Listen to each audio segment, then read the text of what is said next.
MLA వీధులు తిరుగుతూ సమస్యలు తెలుసుకుంటూ పాపం సార్ తెల్లారులేస్తే మార్నింగ్ వాక్ చేస్తాడు. ఎందుకనంటే ఎవరో నాయకుడు చెప్తే ఆయన చెప్పినట్టుగా పనిచేయడు. ఎందుకనంటే క్షేత్రస్థాయిలో పరిశీలన చేస్తాడు.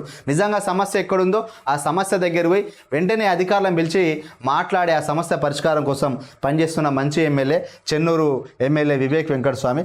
చెన్నూరు పట్టణంలో ఉదయపు నడకలో భాగంగా స్థానికులను సమస్యలు అడిగి తెలుసుకుంటున్న ఎమ్మెల్యే వివేక్ వెంకటస్వామి చెన్నూరు పట్టణంలోని పలు వీధుల్లో ఎమ్మెల్యే గడ్డం వివేక్ వెంకటస్వామి ప్రభుత్వ శాఖల అధికారులు పార్టీ నాయకులతో కలిసి గురువారం ఉదయపు నడక చేపట్టారు. స్థానికులు తమ దృష్టికి తీసుకువచ్చిన సమస్యలను ఓపికగా విని సానుకూలంగా స్పందిస్తూ ముందుకు సాగారు. పట్టణంలోని జెండా వీధి, కుమ్మరి బొగుడ, రావి చెట్టు, పాత బస్టాండ్ తదితర ప్రాంతాల్లో పర్యటించారు. అనంతరం స్థానిక ఉప్పాల హనుమాన్ నగర్ వీధిలో ₹2 కోట్లతో డిఎంఎఫ్టి నిధులతో నూతనంగా తలపెట్టిన సీసీ రహదారి, మురుగు కాలువల నిర్మాణ పనులకు శంకుస్థాపన చేశారు. అమృత్ పథకంలో భాగంగా స్థానిక ప్రభుత్వ ఉన్నత పాఠశాల క్రీడా మైదానంలో నీటి పథకం కోసం ప్రతిపాదించిన స్థలాన్ని వేరే చోటకు మార్చాలని గురువారం కృపా స్పోర్ట్స్ క్లబ్ సభ్యులు కోరారు. ఈ విషయంపై సానుకూలంగా స్పందించారు.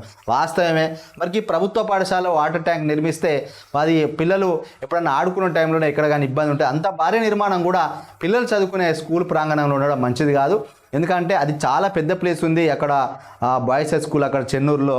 ఎందుకంటే అందులోనే ఒక జూనియర్ కాలేజ్ కూడా ఉన్నట్టుంది, ఎక్కువ ప్లేస్ ఉంటాయి. అక్కడ కాకుండా వేరే ఏదైనా ఖాళీ ప్రదేశంలో నిర్మిస్తే బెటర్ అని కృపా స్పోర్ట్స్ క్లబ్ వాళ్ళు చెప్తే ఎమ్మెల్యే గారు సానుకూలంగా స్పందించినట్టు. అధికారులకు మరి అప్పుడు చూడాలి, ఈడ నిర్మిస్తే ఎట్లుంటుంది, ఈడ నిర్మించద్దు.